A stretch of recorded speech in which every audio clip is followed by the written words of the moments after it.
நான் இந்த விஷயத்தில் ஒரு சக்ஸஸான ஆளாக மாறிடுவேன் அப்படின்றத எப்படி புரிஞ்சுக்கிறது? உண்மையிலே நான் ஏதாச்சும் நிறைவு அடைவேனா, ஏதாச்சும் ஒரு வகையில் நிறைவடைவேனா என்னுடைய வாழ்க்கையில் அப்படின்ற கேள்விகள் எல்லாருக்கும் இருக்க தான் செய்யுது. அப்போ ஒரு ஜாதகத்தில் என்ன கிரகம் எப்படி இருந்தா, சில ஜோசிக்காரங்க லக்னத்துலேருந்து என்ன சொல்கிறாங்க, சில ஜோசிக்காரங்க திதி சூனியம் யோகம்லாம் சொல்கிறாங்க, சில ஜோசிக்காரங்க இந்த தசையில் நீ தூக்கிட்டு வந்துடுவேங்கிறாங்க.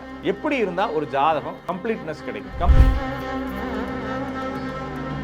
ஒரு ஜாதகத்தில் குடும்ப ஒற்றுமை என்பது ஒரு நிறைவு, அடுத்து வந்து பொருளாதார நிறைவு என்பது ஒரு நிறைவு, அடுத்து லைஃப்ல எது கிடைச்சாலும் ஹாப்பியா இருக்கிறது. எனக்கு குடும்பம் இல்லாட்டினாலும் ஹாப்பியா இருக்கிறது, காசு இல்லாட்டினாலும் ஹாப்பியா இருக்கிறது, வேலை இல்லாட்டினாலும் ஹாப்பியா இருக்கிறது. அப்ப நம்மளுடைய இன்னர் சோலை வந்து ரொம்ப ஹாப்பியா நிறைவா வச்சுக்கிறது. இந்த 2-3 விஷயங்களை நீங்க பார்க்கணும். அப்ப பொருளாதார நிறைவு என்பது பொதுவாக ஜோதிடத்துல வந்து லக்னத்தை வச்சு என்றதா இருந்தா 2, அப்புறம் 9, அப்புறம் 11, இந்த 3 பாவங்களும் ஏதாவது ஒரு வகையில இந்த 3 அதிபதிகளுடன் தொடர்பு இருக்கணும்.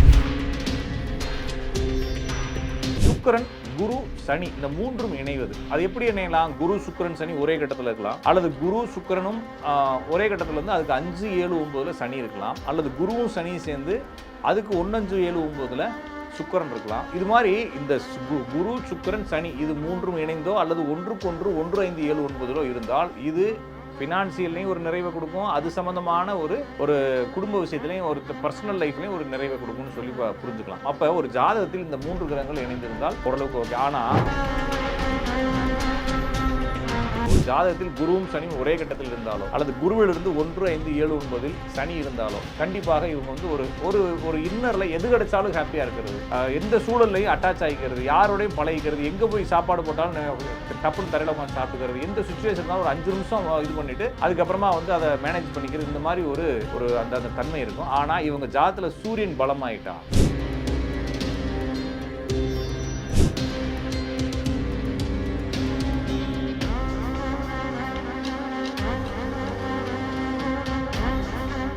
ரியல் ஒன் ஆன்மீகம் நேயர்கள் அனைவருக்கும் அன்பு வணக்கம். நான் உங்கள் ஜோதிடன் ராஜநாடி காப்பா. மீண்டும் இந்த காணொலி வாயிலாக உங்களை சந்திப்பதில் மிகுந்த மகிழ்ச்சி. நம்ம ஜோதிடம் மற்றும் ஆன்மீகம் சார்ந்த பல தகவல்கள் இந்த சேனல் வழியாக பார்த்துட்டு வரோம். அதுவும் மக்களுடைய கேள்விகளுக்கு தகுந்தது போல எளிதாக புரியக்கூடிய வகையில் நம்ம பலன் சொல்லிக்கிட்டு இருக்கோம். இன்றைய வீடியோவில் நம்ம பார்க்கக்கூடிய தலைப்பு, சார் இந்த நிறைவான வாழ்க்கைன்னு சொல்கிறாங்களே சார், கம்ப்ளீட்னஸ். இப்போ எல்லாருமே வந்து ஒரு சக்ஸஸ் ஆகுறாங்களே, அல்லது சக்ஸஸ் ஆகுறாங்களா, அல்லது சக்ஸஸ் ஆக முடியுமா? அப்படி சக்ஸஸ் ஆகிறதா எப்படி கண்டுபிடிக்கிறது? நான் இந்த விஷயத்தில் ஒரு சக்ஸஸான ஆளாக மாறிடுவேன் அப்படின்றத எப்படி புரிஞ்சுக்கிறது? உண்மையிலே நான் ஏதாச்சும் நிறைவு அடைவேனா, ஏதாச்சும் ஒரு வகையில் நிறைவடைவேனா என்னுடைய வாழ்க்கையில் அப்படின்ற கேள்விகள் எல்லாருக்கும் இருக்க தான் செய்யுது. அப்போ ஒரு ஜாதகத்தில் என்ன கிரகம் எப்படி இருந்தால், சில ஜோசிக்காரங்க லக்னத்துலேருந்து என்ன சொல்கிறாங்க, சில ஜோசிக்காரங்க திதி சூனியம் யோகம்லாம் சொல்கிறாங்க, சில ஜோசிக்காரங்க இந்த தசையில் நீ தூக்கிட்டு வந்துடுவேங்கிறாங்க. எப்படி இருந்தால் ஒரு ஜாதகம் கம்ப்ளீட்னஸ் கிடைக்கும்? கம்ப்ளீட்னஸ்ங்கிறது 2 வகையில் இருக்குது. ஒன்று பொருளாதார நிறைவு.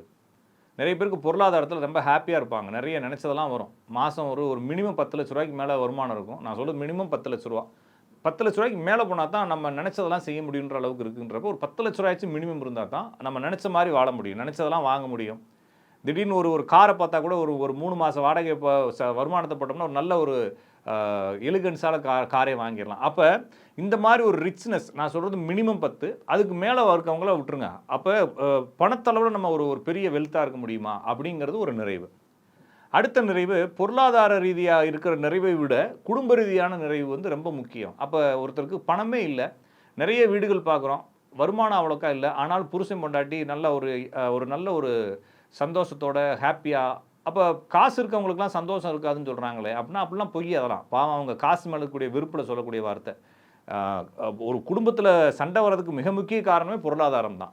பொருளாதாரத்தை ஒருத்தன் சரி செஞ்சுட்டான்னா மீதி சின்ன சின்ன பிரச்சனைகளை அவனால் பேசி சமாளிச்சிட முடியும், 2 பேருக்கு புரிதல்கள் வந்துடும். அப்போ காசு இருந்தால் குடும்ப ஒற்றுமை இருக்காதுன்றது ஒரு தவறான ஒரு கண்ணோட்டம். இருந்தாலும் ஜாதகத்தில் குடும்ப ஒற்றுமை இல்லாட்டினா, காசு இருந்தாலும் இல்லாட்டினாலும் குடும்ப ஒற்றுமை இல்லாமல் தான் போகும். எனவே ஒரு ஜாதகத்தில் குடும்ப ஒற்றுமை என்பது ஒரு நிறைவு, அடுத்து வந்து பொருளாதார நிறைவு என்பது ஒரு நிறைவு, அடுத்து லைஃப்பில் எது கிடைச்சாலும் ஹாப்பியாக இருக்கிறது. எனக்கு குடும்பம் இல்லாட்டினாலும் ஹாப்பியாக இருக்கிறது, காசு இல்லாட்டினாலும் ஹாப்பியாக இருக்கிறது, வேலை இல்லாட்டினாலும் ஹாப்பியாக இருக்கிறது. அப்போ நம்மளுடைய இன்னர் சோலை வந்து ரொம்ப ஹாப்பியாக நிறைவாக வச்சுக்கிறது. இந்த 2-3 விஷயங்களை நம்ம பார்க்கணும். அப்போ பொருளாதார நிறைவு என்பது பொதுவாக ஜோதிடத்தில் வந்து லக்னத்தை வச்சு என்றதா இருந்தால் 2, அப்புறம் 9, அப்புறம் 11, இந்த 3 பாவங்களும் ஏதாவது ஒரு வகையில் இந்த 3 அதிபதிகளுடன் தொடர்பு இருக்கணும். உங்களுக்கு ஈஸியாக ஜோசிக்காரங்களுக்கு புரியும், வேறவங்களுக்கு இது புரியாது. அதனால் வந்து உங்களுக்கு புரியாமல் சொல்லிடுறேன். நான் புரிகிற மாதிரி அடுத்த ஸ்டெப் சொல்கிறேன்.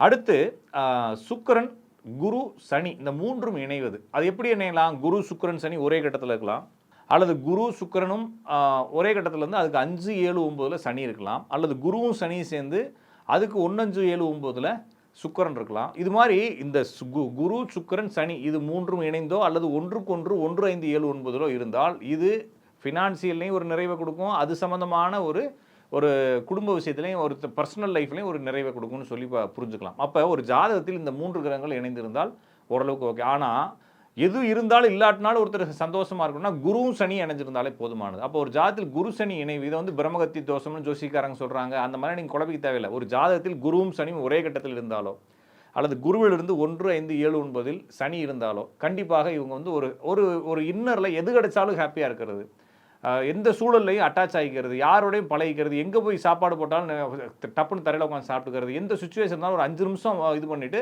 அதுக்கப்புறமா வந்து அதை மேனேஜ் பண்ணிக்கிறது, இந்த மாதிரி ஒரு அந்த தன்மை இருக்கும். ஆனால் இவங்க ஜாதத்தில் சூரியன் பலமாயிட்டா, இப்போ குரு சனி இணைஞ்சிருக்கு, அவங்க அசிங்கம் பார்க்க மாட்டாங்க, எல்லாத்தோடய அட்டாச் ஆகிக்குவாங்க. அதே இது அவங்க ஜாதத்தில் சூரியன் வந்து ஆட்சி உச்சம் நீசம் பெற்றாலோ அல்லது சூரியன் வந்து பரிவர்த்தனை பெற்றாலோ அல்லது ஒரு தமிழ் மாதங்களுடைய ஆரம்ப 2 தேதி இறுதி 2 தேதியில் பிறந்திருந்தாலும் இவங்க வந்து இந்த மாதிரி அட்டாச் ஆக மாட்டாங்க.